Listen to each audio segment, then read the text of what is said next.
Story telling time లోపల ఒక కథ ఏంటంటే, ఒక ఉపాధ్యాయుడు, ఒక పోలీస్ అధికారి, ఒక బ్యాంక్ అధికారి ముగ్గురు కలిసి ఓ నౌకలో ప్రయాణిస్తున్నారు అన్నమాట.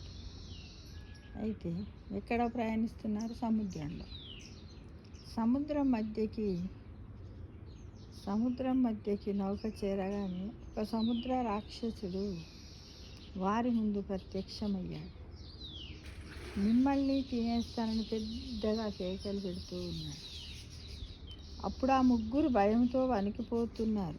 వారు భయపడడం చూసిన రాక్షసుడికి ఒక చిలిపి ఆలోచన వచ్చింది. ఏమొచ్చింది? వాడు ఎలా కిరాతకంగానే ఆలోచిస్తారు కదా రాక్షసులు అంటే, అసురులు. వాళ్ళతో ఇలా అన్నాడు: మీ ముగ్గురు మీకు తోచింది సముద్రంలోకి విసిరేయండి. నేను తెచ్చి ఇస్తే గెలుపు నాది, వస్తువు తేలేకపోతే గెలుపు మీది. వాళ్ళని నేను వదిలేస్తాను, తినను. వాళ్ళకి నేను జీవితాంతం బానిసగా ఉంటాను అన్నాడు. సరేనని ముందుగా బ్యాంక్ అధికారి తన చేతి డైమండ్ రింగ్ను తీసి సముద్రంలోకి విసిరేశాడు. సముద్రంలో మునిగి కాసేపటికి రాక్షసుడు ఏం చేశాడు? ఎప్పుడైతే ఈ బ్యాంక్ అధికారి వేశాడో వెంటనే ఈ రాక్షసుడు సముద్రంలోకి దూకి కాసేపు మునిగి అటు ఇటు మునిగి కాసేపటికి ఉంగరాన్ని తెచ్చి ఇచ్చినప్పుడు ఏమైంది? రాక్షసుడే గెలిచాడు. కాబట్టి వాళ్ళని మింగేస్తానని అన్నాడు, కానీ ఏం చేశాడు? వదిలేస్తానన్నాడు. మింగనని చెప్పాడు కదా. ఎప్పుడైతే మీరు వేస్తే, నేను ఒకవేళ వేస్తే గెలుపు నాది, లేకపోతే నేను మీకు బానిసగా చేస్తా అన్నాడు. కాబట్టి ఇక్కడ ఏం చేశాడు ఆ రాక్షసుడు? వెంటనే ఉంగరాన్ని తెచ్చిండు, అతన్ని మింగేశాడు. తర్వాత పోలీసు ఏం చేశాడు? తన చేతికున్న ఖరీదైన వాచిని నీళ్ళలోకి విసిరేశాడు. రాక్షసుడు సముద్రంలోకి దూకి దాన్ని తెచ్చేసి అతన్ని మింగేశాడు. ఇక ఈసారి అతను కూడా అంతే. ఎవరు? పోలీస్ అధికారి వేసిన వెంటనే మళ్ళీ రాక్షసుడు ఏం చేశాడు? సముద్రంలోకి దూకిండు, దాన్ని తెచ్చిండు. కాబట్టి తను గెలిచాడు కదా. వెంటనే ఆ పోలీస్ అధికారిని కూడా మింగేశాడు. ఇక ఈసారి చివరిన మిగిలింది వాళ్ళు ఉపాధ్యాయుడు అంటూ వచ్చింది.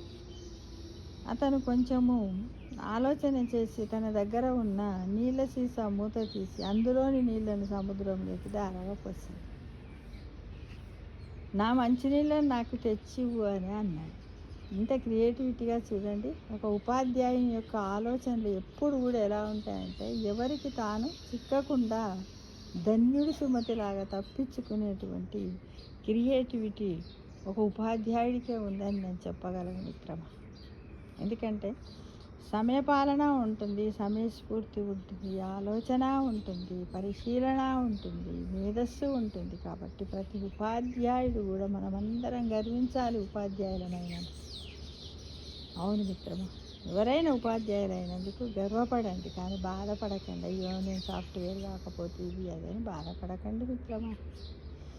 చూడండి, అంత పెద్ద రాక్షసుడికి ఎలాంటిది అంటే, ఉపాధ్యాయుడికి ఒక బౌండరీ అనేది ఉండదు. తన ఆలోచన, తన థింకింగ్ పవర్, క్రియేటివ్ థింకింగ్ అంతా కూడా ఎలా ఉంటుందంటే విశ్వవ్యాప్తంగా ఉంటుంది. తనకు ఒక బౌండరీ అనేది ఉంటుంది. పాపం ఈ బ్యాంక్ అధికారికి, పోలీసు వాళ్ళకి చూడండి, వాళ్ళ పరిధి వరకు ఆలోచించారు, గంతే. అయితే ఏవోతాడా రాక్షసుడు అనుకో, తెచ్చాడు, గెలిచాడు, వాళ్ళని తినేశాడు.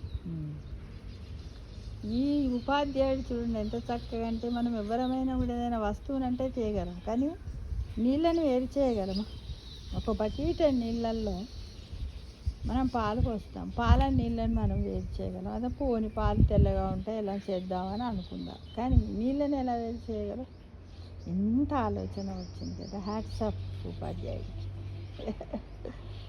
అయితే ఆ దెబ్బకి రాక్షసుడికి దిమ్మ తిరిగిపోయి అబ్బా అనుకున్నాడు. వస్తువు అయితే తెచ్చేవాడు, నీళ్ళని ఎలా వేస్తాడు అనుకుని, ఇది ఉపాధ్యాయుడి దెబ్బ ఎలా ఉంది అన్నాడు రాక్షసుడితో. రాక్షసుడు తన ఓటమి ఒప్పుకొని అతనికి బానిసగా ఉండటానికి ఒప్పుకున్నాడు. నా స్నేహితులను ఇద్దరిని బతికించు అని ఆజ్ఞాపించాడు ఉపాధ్యాయుడు. రాక్షసుడు వాళ్ళను కక్కేశాడు.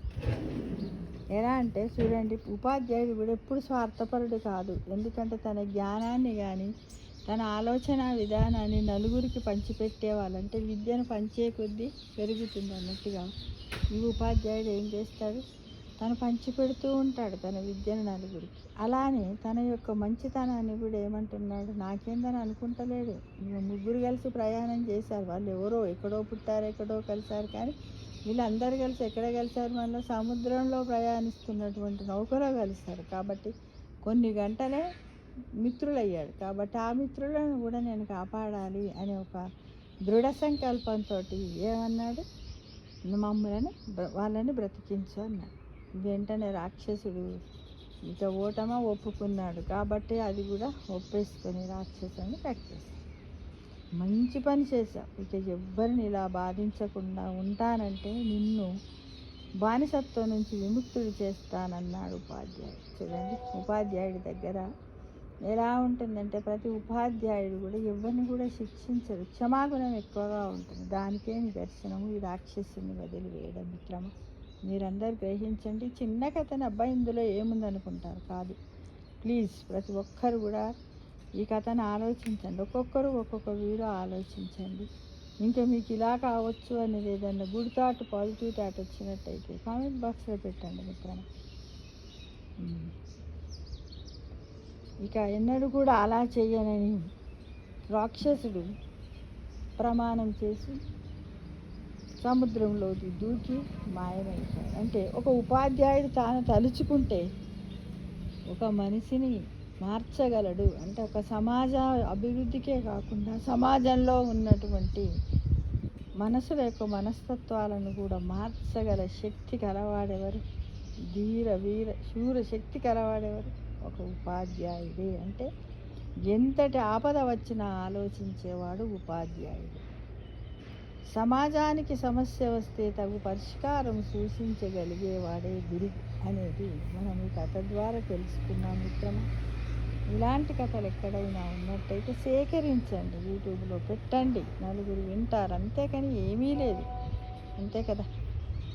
ఇందులో ఏదో మ్యాటర్ తీసుకుంటే సొంత మాటలతో కూడా మనం పెట్టచ్చు మిత్రమా. కాబట్టి ఎలా ఉందో దీన్ని మీరందరూ కూడా దీన్ని కామెంట్ బాక్స్లో పెట్టండి, లైక్ చేయండి. Thank you for watching.